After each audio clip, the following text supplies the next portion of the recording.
You know Light's the villain. Mass murderer, god complex, obviously evil. But what if I told you L is worse, not morally gray, not complicated, actually worse? And here's the twist. You've been helping him all along. A quote from L himself also proves this. I will play that at end, so stick through whole video. Kira, I will hunt you down wherever you're hiding and I will eliminate you. I am justice.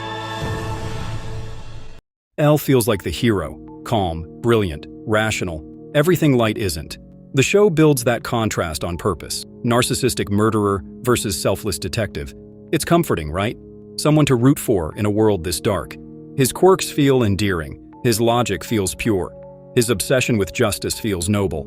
We trust him. He's the only sane one in a world gone mad. But that trust isn't accidental. It's engineered. The music, the camera angles, the awkward charm, all of it tells you L is safe, trustworthy, right? And once you believe that, the show no longer has to justify what he does. That's where the real manipulation begins. Not Light's, the show's manipulation of you. So let's talk about Misa Amane, because this is where L's mask starts to crack. He chains her up, blindfolds her, cuts her off from every sense for days, while she's begging and screaming that she's innocent. And here's the part that should make you stop. She hasn't actually broken any laws. L has a hunch, no proof, and a girl he thinks might be useful, so he tortures her to confirm his theory. And we just watched it happen and thought, well, he's trying to catch Kira, so it's fine. That's the moment you excuse torture. You gave absolute power to someone because his goal felt righteous. That's L's method. He doesn't work within the system. He works around it, counting on you to look the other way. He knows Misa's unstable and completely devoted to Light, and he uses that against her. Not because he has to, but because he can. To L, people aren't people. They're pieces in a problem. And pieces can be moved, broken, or discarded. Misa wasn't an exception. She was a preview. The entire task force ends up caught in L's web. He feeds them information selectively, manipulates their emotions, and positions them exactly where he needs them, while making them think they're acting on their own. So Ichiro Yagami, a man defined by his integrity, points a gun at his own son without a warrant, a trial, or even solid proof, because L designed that moment. He operates completely outside the law, using the system's resources while answering to no one. And we love him for it.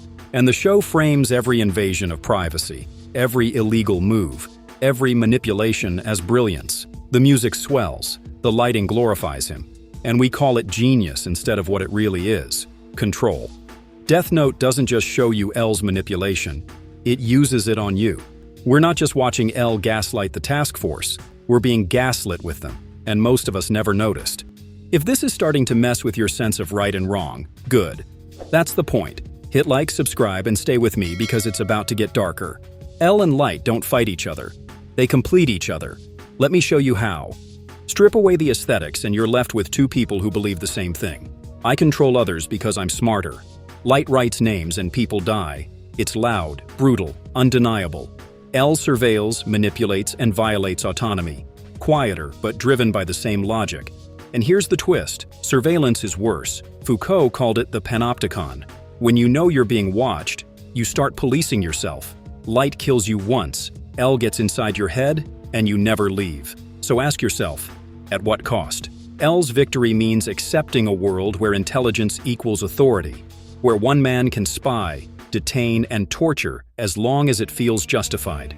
Crime drops under Light's reign of terror. Crime drops under L's surveillance state. Functionally, what's the difference? Both create order through fear. We just accept L's version because it looks like justice, and we've been trained to trade freedom for security, as long as the person in charge looks smart enough. Rewatch Death Note now, and everything feels different. That discomfort in your chest. It's not a mistake, it's the message. The show was never about good versus evil or Light versus L. It's about complicity, about how intelligent, righteous people justify terrible things, and how easily we go along with it when the story makes it feel right.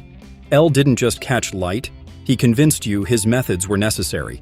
He made you a willing participant, and you thanked him for it, because he smiled, ate sweets, and wasn't writing names in a notebook. That's the real masterpiece of Death Note. It shows how control wins, not through fear, but through framing, not by force, but by making you agree to it. L made you his accomplice. and you never even realized you'd been played. And once you see this pattern, you can't unsee it. Eren Yeager from Attack on Titan? Same logic. He decides his intelligence and willpower give him the right to decide for everyone else. Suddenly, you're not judging genocide. You're debating whether it makes sense. That's the trap, when brilliance feels like justification. I break that down in my next video, how Eren's plan becomes a perfect mirror of Light and L's thinking. If this video changed how you see Death Note, that one will completely rewire how you see Attack on Titan. The link's in the description. See you in the next one.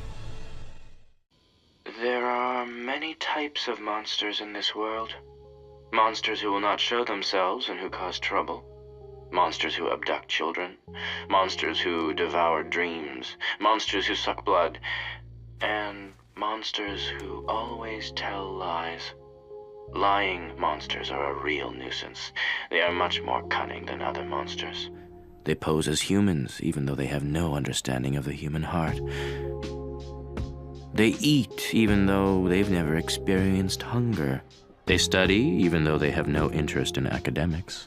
They seek friendship, even though they do not know how to love. If I were to encounter such a monster, I would likely be eaten by it. Because in truth, I am that monster.